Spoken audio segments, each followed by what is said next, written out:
Welcome back to Arise Prime Time. I'm Charles Aniagolu, and this wouldn't be Prime Time without the presence of our guest analyst to give his personal perspective on nearly everything we've covered in the program and beyond. And today I'm joined here in the studio by the policy strategist, Arise News analyst, and founder and executive director of Agora Policy, Waziri Adio. Good to see you, Waziri.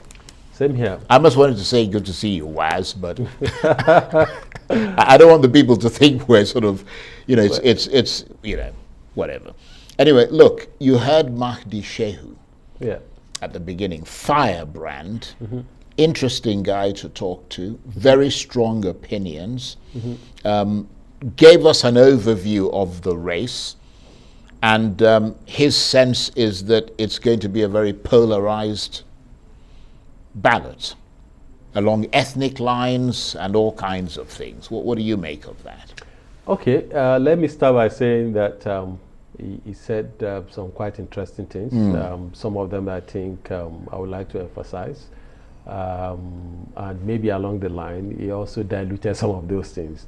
The first point which I think he made, and which I think is a very strong point to underline, is that people will vote across ethnic, religious, and regional lines, and people have always done that. Yeah.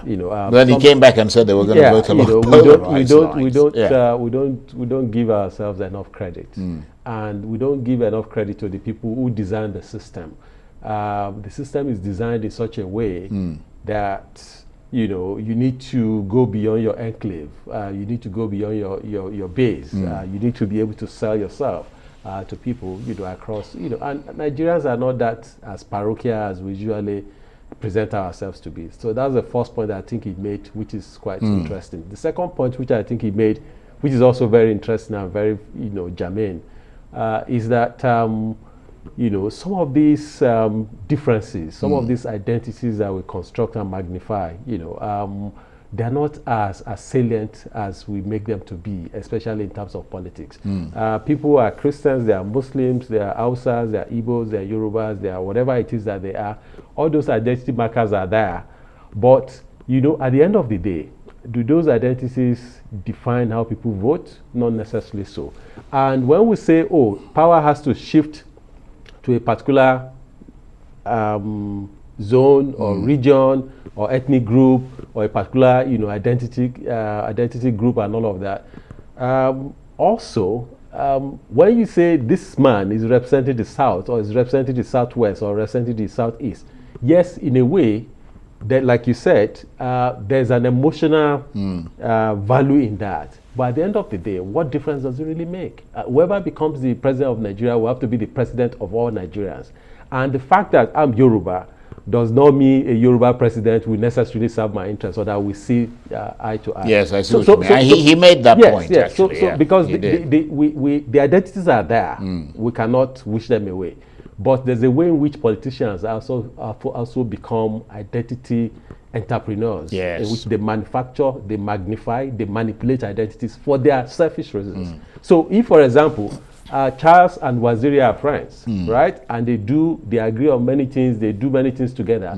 But the moment Waziri feels that he's not getting what he should get, you say, it's because I'm a Muslim. It's because I'm Yoruba and all that. It's just we need to live beyond that. That's a good point. So that's that. But he made some claims. I don't agree with them. One, he said the election will go to a second ballot. I don't think so. And I will tell you why. Right. The two parties, the two leading parties, will score 25% in the 19 northern states. I'm very convinced about that. APC and PDP will score 25% each in 19 northern states. So they need just 5 states more in the south. Why are you convinced that they will? Because I mean, the argument has been a lot of the divisions and so on. The divisions, yes, they are there. But these are parties that have been there in one form or the other. So you're saying in spite of the divisions, they're going to be able to get at least 25%. Yeah, we're not saying they're going to score 50% or 60%. We are saying 25%. And they've got enough muscle to muster that. Enough presence, enough muscle, enough network, and all of that. So that is terms of that. So I think the two parties will score 25%, right? 25% in 24 states. So that's to be taken. So once they score that, the issue of going to runoff is immaterial. And let's also look at it this way: the system we run, there are two requirements. The first one is that you score the highest number of votes. The second is that you have the spread. The one of scoring the highest number of votes is not that you have to score 50% plus one.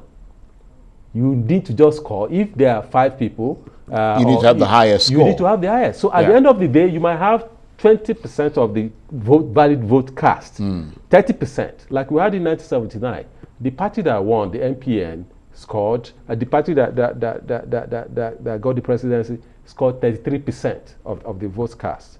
And they were able to get the spread, though that was a bit contentious, So that's in terms of that. Yes, the other issue is that he spoke glowingly about Mr. Atiku. So it's very clear there's an Atiku man. Yeah, of course. And well, he made that clear. Yeah, he made that clear. And I think everybody has the right to support whoever they want to support.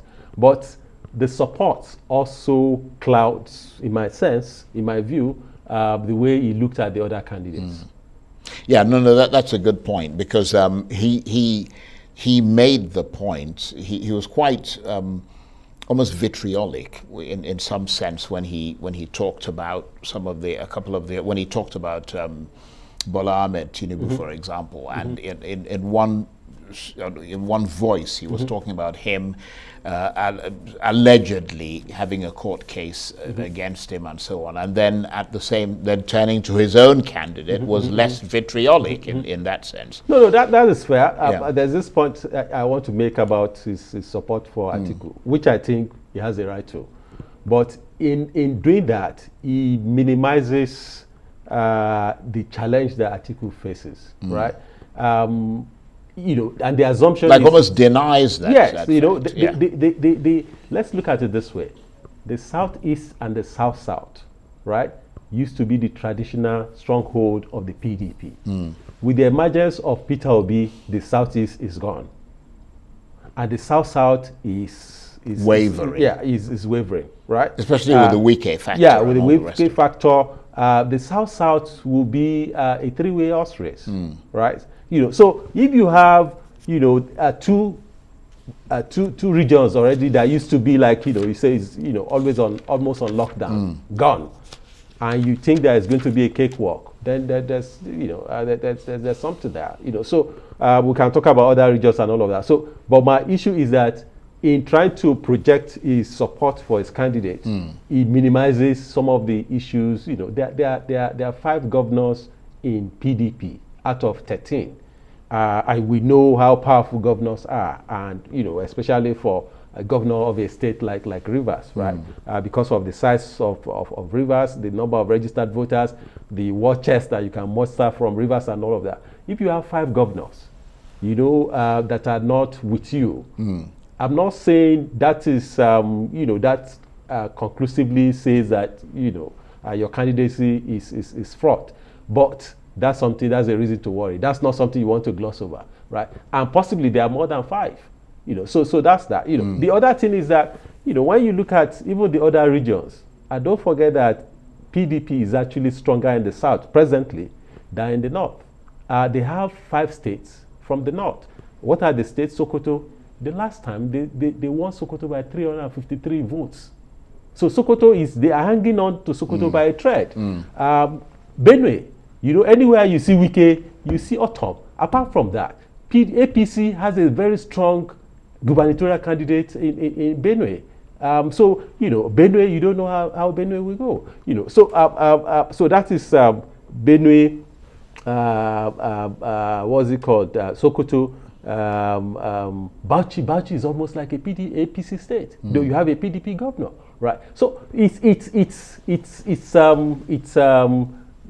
not as rosy, as clear cut as they tried to make it to be. Yes, Atiku was vice president, and all of that. But you cannot also deny the experience that Kwan Kaso had in Kano, not just as governor, as minister, as senator, as deputy speaker in 1992. You cannot deny the experience that Bola Ahmed Tinubu, has had. You cannot deny the experience and the momentum that Peter Obi has. So to just gloss over all of that and say, because somebody has been vice president, has been around, and all of that, So that's yeah, right. Yeah, that's a good that's a good way to put it. We've got about 90 seconds or so. Yeah. The second guest, William E.J., was one of the people who's founded this emergency air ambulance, basically, in Nigeria, which they're planning to roll out in a couple of months with helicopters and all the rest of it. They talked about it as something they think healthcare should be a campaign priority. What is your sense of the idea, the concept, and how much the politicians are taking it on board? Well, I think it's a very great idea. One of the ways in which you measure how developed a country is or a society is the attention that it pays to people who are in distress. You see, we've seen in countries where even pets, cats, dogs, they are in distress, and you put all the facilities that you have, including helicopters, at their service. So you want a situation where we have a healthcare system that will serve all, no matter your station in life. And whether it's an initiative from the private sector or from the public sector, but this is something that, yes, health is something that is very vital, not just for the health-being of the well-being of the people, but also for economic and social development of the country. But unfortunately, the people who will be able to afford that are the people who have the money. I mean, it's not going to be available to everybody, which is why they wanted to get the government and others. That's the more reason why government needs to get involved. It's something that, yes, to make it accessible. Yes, accessible and affordable, and it's not just that you can access it, you can afford it, but also will be able to deliver the promise that that is embedded in it. Waziri, thank you very much indeed, as always. Waziri Adio is the policy strategist, Arise News analyst, and founder and executive director of Agora Policy. Good to see you. Thank you, sir. That's it for this edition of Arise Prime Time. Join us again tomorrow. From me and the entire team here in Abuja, bye-bye, and thank you for watching.